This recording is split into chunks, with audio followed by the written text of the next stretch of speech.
OK? Il ne faut jamais, jamais, quand tu rencontres une entreprise ou un client dans un networking event, que les gens t'écoutent et sont tout perdus. Parce que tu as perdu ta chance de vendre.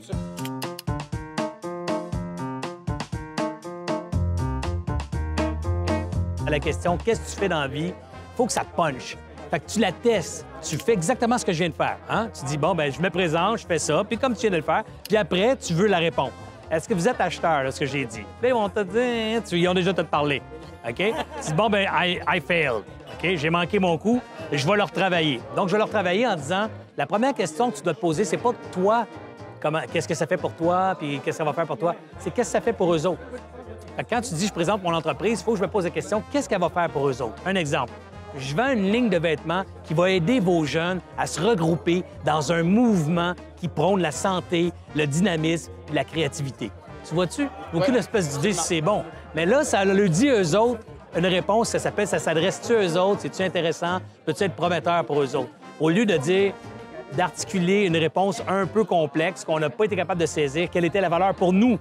On a compris que c'était le fun pour toi, tu partais une business, tu avais du fun, là. Mais nous, on n'a qu'une espèce d'idée de ce que ça fait pour nous. Tu comprends?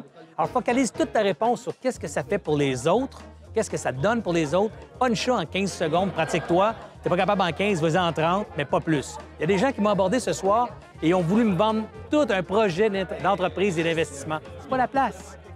Tu comprends? C'est pas la place. Alors, il aurait dû plutôt dire, mon objectif, c'est de vendre un rendez-vous avec prendre un rendez-vous avec M. Beauchemin. OK? Alors, un exemple. Bonsoir, je m'appelle M. Beauchemin, ça va bien? Je suis super content de te voir ce soir. Écoute, j'aimerais ça qu'on trouve un autre moment où on pourrait s'asseoir une demi-heure, 3/4 d'heure ensemble, que je puisse te présenter mon entreprise. Là, il va dire, bien, j'ai pas le temps.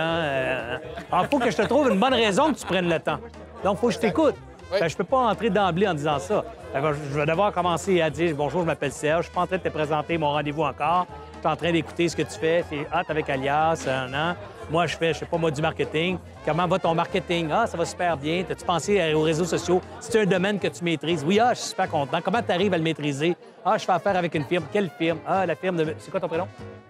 Olivier. Avec la firme d'Olivier. Ah oui, et Olivier, qu'est-ce que t'aimes chez Olivier, telle affaire? Good. Est-ce que tu as pensé à une alternative à Olivier si jamais Olivier, ça va moins bien? Ou si Olivier manque de compétences dans tel domaine? Non. Bien, justement, j'aimerais ça te parler de ça. Moi, je travaille dans le même domaine qu'Olivier. Est-ce qu'on peut prendre un rendez-vous une demi-heure ensemble que je puisse te présenter comment je peux être une alternative à Olivier si jamais Olivier va pas bien? Si jamais tu es plus satisfait avec Olivier? Tu comprends comment c'est hot? Je t'ai pas dit qu'Olivier était pas bon. Je t'ai pas vendu qu'il fallait que tu lâches Olivier. Je t'ai dit, je veux prendre sa place s'il est pas bon. Si le jour où tu trouves qu'il est plus bon, je vais être le numéro 2. Mais ça, si je mets ça dans ta tête que je vais être le numéro 2 quand il va tomber, j'ai fait une vente. Mais à soir, je te vendrai pas tout ça. À soir, je vais te vendre un rendez-vous parce que ce que j'ai à te vendre, c'est bien compliqué. Si tu es capable de vendre ton idée dans un pitch, bien, c'est parfait. Mais il faut que tu développes ça. OK? Il faut jamais, jamais, quand tu rencontres une entreprise ou un client dans un networking event, que les gens t'écoutent et sont tout perdus. Parce que tu as perdu ta chance de vendre. Absolument. De vendre ta marque, de faire connaître ta marque, de la faire briller. Alors, teste-la, puis regarde les réactions. Tu dis, ah, bien, je ne l'ai pas eu, tourne au travail, recommence, je ne l'ai pas encore eu. Jusqu'à ce que, quand c'est fini, puis les gens disent, ah, wow, c'est cool ce que tu fais, ouais, ça m'intéresse pas, mais j'ai mon petit cul qui pourrait t'intéresser, as-tu sa carte? Ou ça m'intéresse pas, mais j'ai mon voisin qui pourrait t'intéresser. Bien là, tu as fait ta vente. Là, tu as été capable de stimuler l'intérêt chez les gens.